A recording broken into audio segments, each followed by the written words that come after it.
be diving deep into the other 5 points I have listed here today. So sit down and let's talk.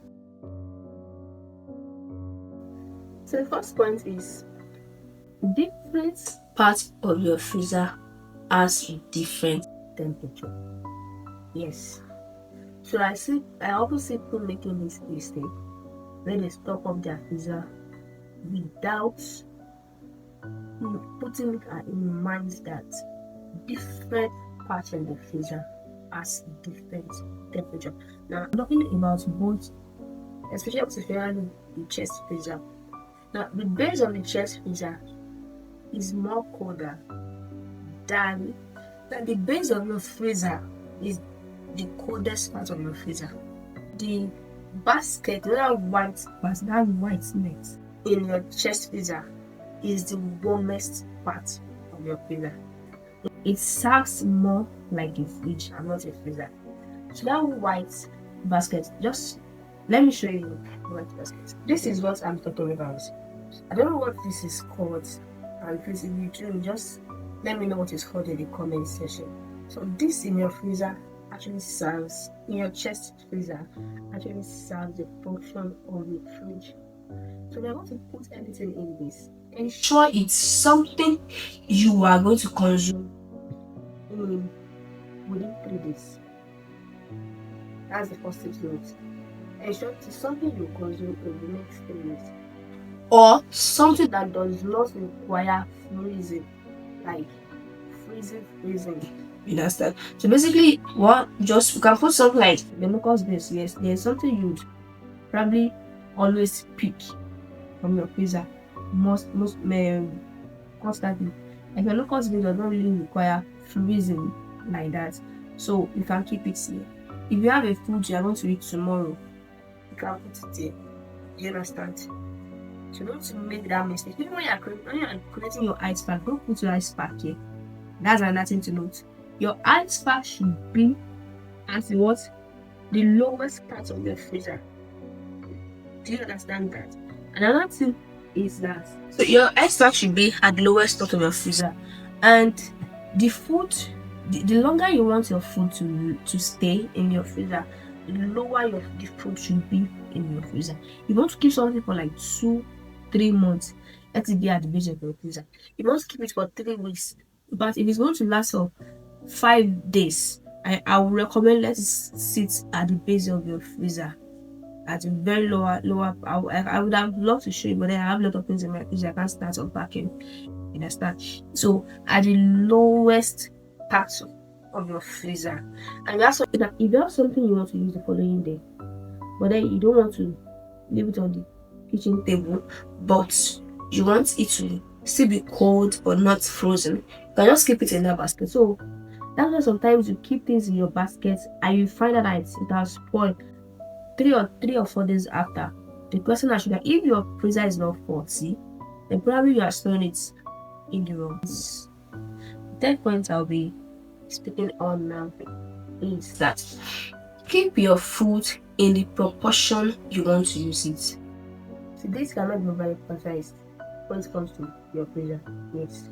So don't make the mistake of storing in large batch in a big container, and when you want to use something out of it, and when you want to use part of it, you bring out that very large container, then you leave it on the counter to defrost, and then you take the portion you want and return the rest of that freezer. Don't be caught doing that. And you ask me why? Because you are wasting the temperature. Yes, you are wasting the energy your freezer has been offering. So store in the proportion you want to use your things. At most, probably times 2 of the proportion. So that when you bring it out, though it's not even advisable, but then store it in the proportion you want, so that once you bring that thing out, it is out of your freezer. You're not even going back to return it after it has defrost. The fourth point is keep your containers close to the wall of the freezer as much as possible. So this helps to allow your food freeze faster. So keep the containers close to the wall of the freezer as much as possible. The other thing is use the recommended container.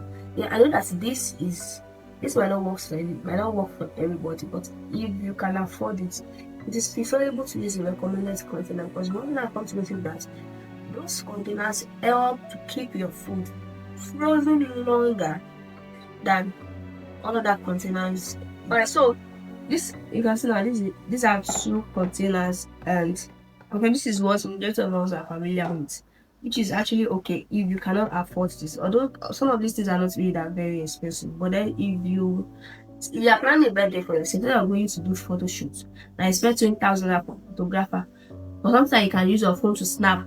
Buy this, you see, buy this one, and you're gonna thank me later. So just to let you guys know, kitchenwares are available. So we sell kitchenwares, name it whatever you want, from plate rack to plates to spoons to freezer wares like this, things that you can use to keep your food inside the freezer. So when you the advantage of things like this is that it's allowing your food to be frozen and stay cold longer, even for 24 hours when there's no power supply. Yes, because of the containers, and they have some mechanism on some all of these things. It helps to keep your food cold. But if you understand, so these are just the recommended ones, and we sell all kind of kitchenwares, and we sell this. You can see these are one of the things that we sell. So I'm going to paste the link in the comment section. So if you want anything, you have different types. If you want anything like this for yourself, as low as 20,000 naira, you can get another that will serve your freezer. So that is it. But that's as we have come to the end of the video. If you watched up to this moment, thank you so much, and don't forget to like, comment, and subscribe. And if you have any woman in your life, I know that she needs this. Yeah, men that cook. So if you have anyone in your life that needs this, please forward it to them, share it with them, and I'll see you in my next video. Bye.